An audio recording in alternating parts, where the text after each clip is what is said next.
Барлықтарыңызға сәлем. Dream Trips Қазақстан каналына қош келдіңіздер. Сіздермен бірге бүгін мен бұл каналда, мен Мақсат Тілеухан.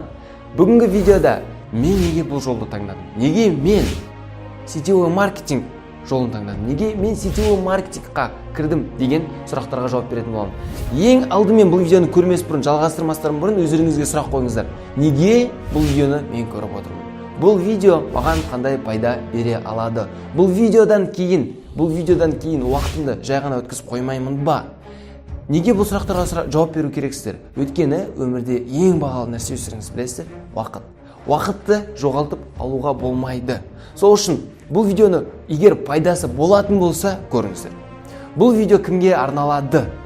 Ақша тапқысы келетін адамдарға, бизнес бастаймын деп бастай алмай жүрген адамдарға, бизнес бастаймын бірақ қай жерде, кіммен, қалай, өзіне партнер таба алмай жүрген адамдарға, бизнес бастауға ақшасы жетпей жүрген адамдарға, немесе бизнес бастап бизнестан өзіне табыс таба алмай, басқа да жаңа жолдар, ақша табыс көздерін іздеп жүрген адамдарға, өмірін жай ғана қиналыспен өткізіп қоятын адамдар емес, өмірін күшті, кереметтей бір рахаттана өмір сүргісі келетін адамдарға арналады.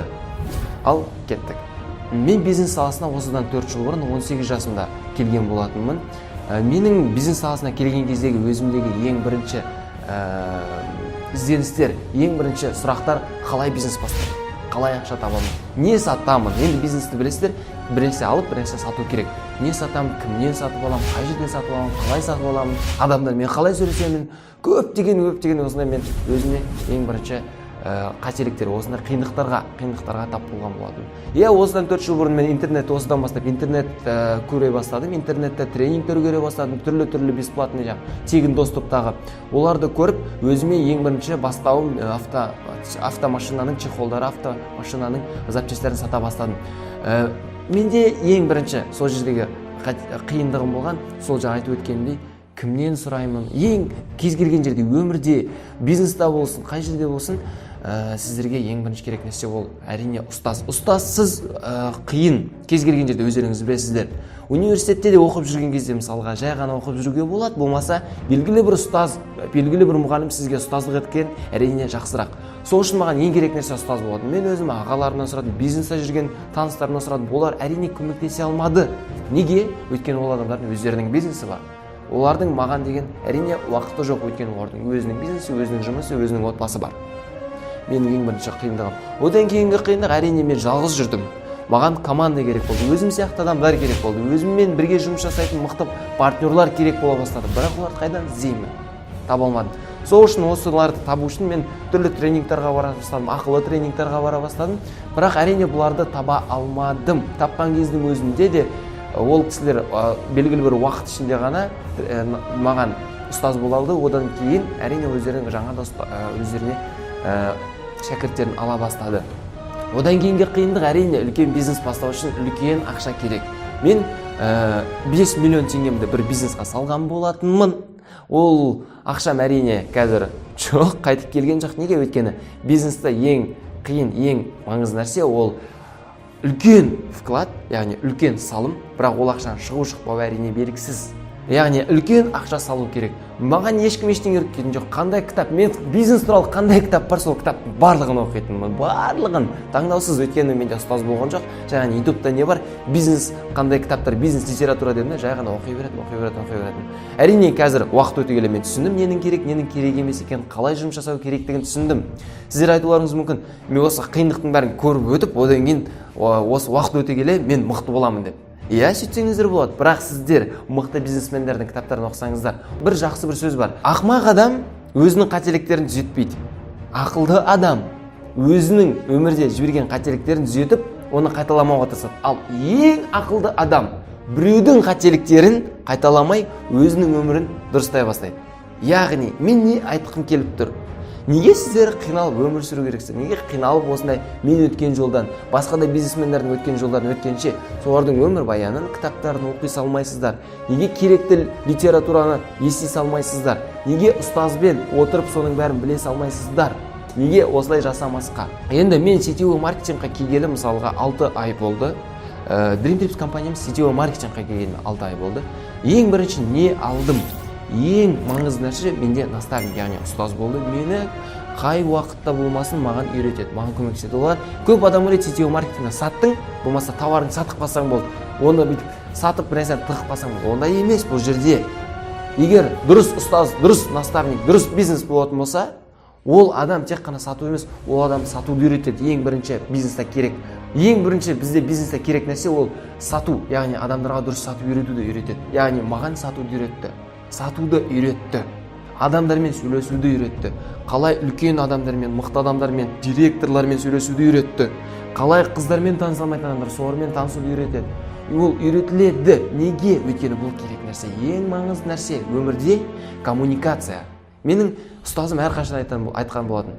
Өмірде бай болу үшін 4 ұстам керек. Бірінші коммуникабельность, яғни адамдармен сөйлесе білу, адамдармен дұрыс сөйлесе білу. Егер біз көп адаммен сөйлесетін болсақ, жақсы сөйлесетін болсақ, біздің өмірімізде әрине бизнесқа деген, өмірде деген біздің табысымыз да, өміріміздің мәні де жоғарырақ болады. Екіншіден бізде әрине таныс көп болу, яғни жақсы сөйлесе алу керекпіз бірінші, екіншісі танысымыз көп болу. Танысымыз көп болатын болса, әрине қай мемлекетте болмасын, біздің мемлекеттің өзімізде танысымыз көп болса, кез келген жерге бара аламыз. Үшіншіден бізге ең маңызды, ең керек нәрсе ол не?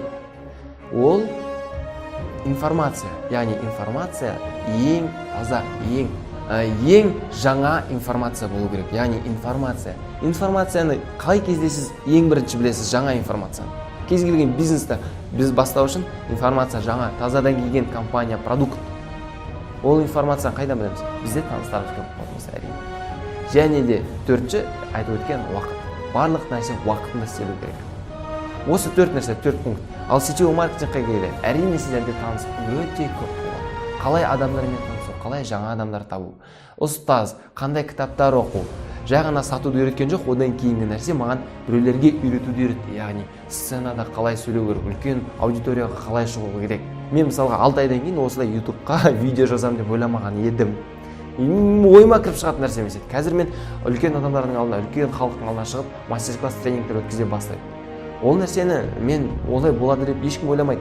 Ешкім ондай нәрсені армандап та көрмейді. Өйткені мен бизнесте жүрем, магазин ашамын, солай бір нәрсе болады, бір мәнісі болады деп ойлайды. Иә, олай болады. Бірақ сіздер үлкен ақша табу үшін кез келген мықты бизнесменнің кітаптарын оқысаңыз болады. Әсіресе Роберт Кийосаки «Квадрант денежного потока» деген кітапта айтылады.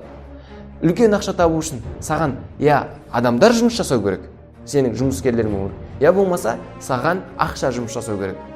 Ал саған адам жұмыс жасау үшін сен кімге адамдар жұмыс жасайды? Мықты адамдарға.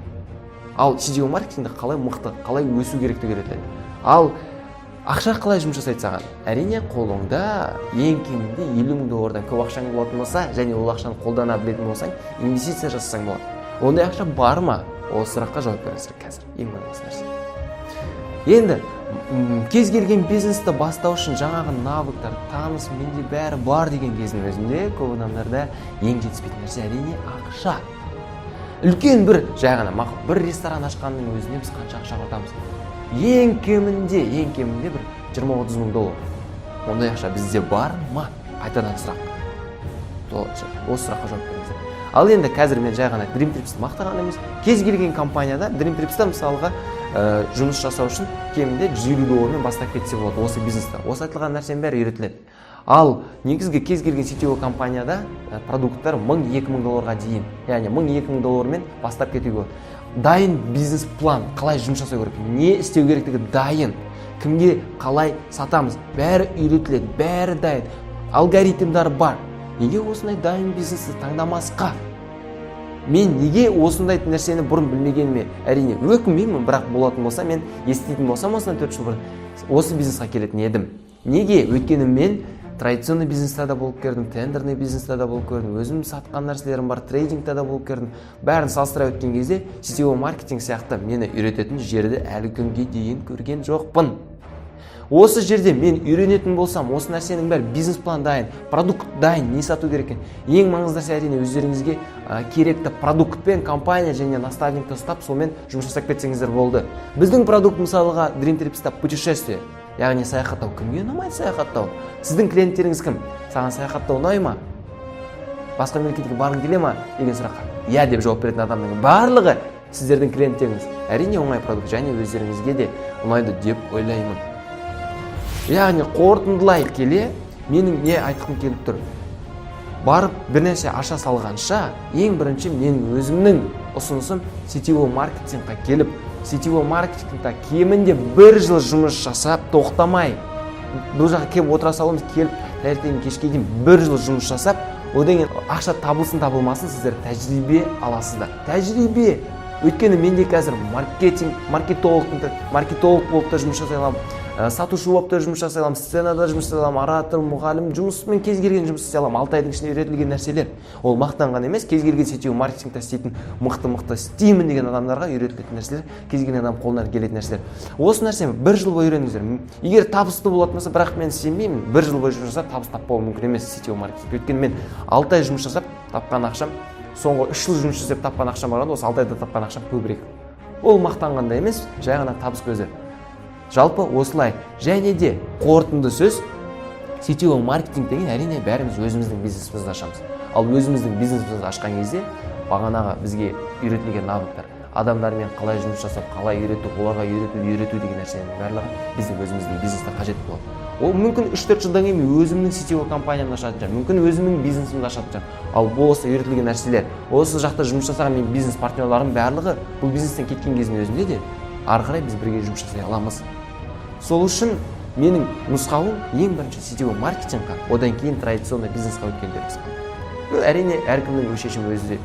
Әрине әркім шешімді өз қабылдайды. Егер бұл видеодан өздеріңізге қандай да бір пайда болсын алсаңыздар, рахметтеріңізге жай ғана лайк қойсаңыздар болады. Жай ғана лайк. Не ұнады, не ұнамады, өздеріңіздің ойларыңызды комментарияға жазсаңыздар болады. Бізде бұл Dream Trips Қазақстан каналында қазақша да, орысша да контенттер болады. Қазақша да, орысша да видеолар болады. Сол үшін келесі видеоны жіберіп алмас үшін қоңырауды қойсаңыздар болады. Рахмет, сіздермен бірге болған Мақсат Тілеуқазы.